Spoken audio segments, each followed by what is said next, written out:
स्पष्ट रूप से दिखता है, सभी को दिखा, पूरे देश ने देखा होगा। ठीक है, दुविधा थी पार्टी नेतृत्व के सामने, कार्यकर्ता की भावनाओं का भी आदर सम्मान करना था, परंतु हमारे नेता माननीय हेमंत जी ने गठबंधन धर्म का निर्वहन किया और एकजुटता की बात की।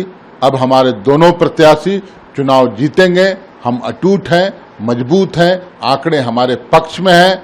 निश्चित रूप से हम फिरकापरस्त ताकतों को पटकनी देंगे। आपके गठबंधन के साथी हैं, कांग्रेस से हैं, लेकिन ऐसा पहले भी देखा गया है कि आंकड़े होने के बावजूद भी कुछ गड़बड़ी हो जाती है। देखिए, गड़बड़ियां करता कौन है? आपने देखा होगा, झारखंड की धरती गवाह है। एक बार चुनाव हुआ था, एक तानाशाही मानसिकता के मुख्यमंत्री थे और किस कदर उन्होंने दुरुपयोग किया था सरकारी मशीनरी का। एक वरिष्ठ पुलिस अधिकारी खुद वोटों का जुगाड़ करता नजर आता था और कैसे क्या कुछ हुआ। आंकड़े पक्ष में रहते हुए भी हम बहुत छोटे अंतर से हम चुनाव हार गए थे।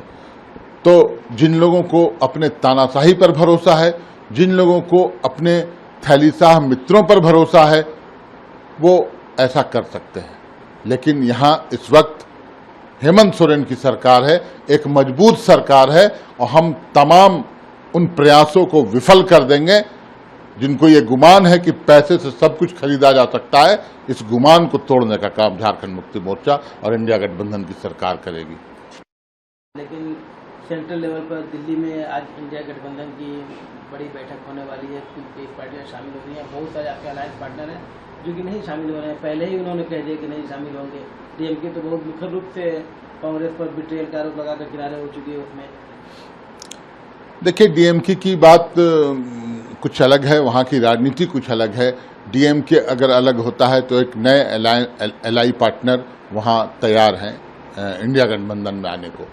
साथ ही इंडिया गठबंधन और भी मजबूत होगा। आपने देखा बंगाल में तो इंडिया गठबंधन बिखरता हुआ नजर आया था।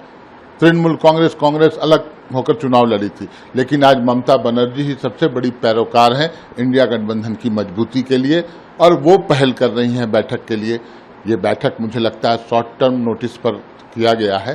ये जानकारी तो मुझे नहीं है कि हमारे पार्टी की तरफ से कौन जाएगा, लेकिन इंडिया गठबंधन के साथ हम हैं, मजबूती के साथ। किसी वेणुगोपाल ने कहा करेंगे इस मीटिंग में? बिल्कुल आवश्यकता है। जिस तरह से चुनावों में धांधली हो रही है, जिस तरह से केंद्रीय बलों का उपयोग करके चुनाव को प्रभावित किया जा रहा है, संवैधानिक एजेंसियों का दुरुपयोग किस कदर हो रहा है वो किसी से छुपा हुआ नहीं है। बंगाल में जो कुछ हुआ वो पूरी तरह से जो एक सरकारी तंत्र, सरकारी मशीनरी का कैसे दुरुपयोग किया जाता है, इतनी बड़ी संख्या में सेना को उतारकर और वहां चुनाव कराए गए। तो और भी कई राजनीतिक विषय हैं जिन पर चर्चा आवश्यक है। मैं समझता हूं इस बैठक के फलाफल सकारात्मक होंगे।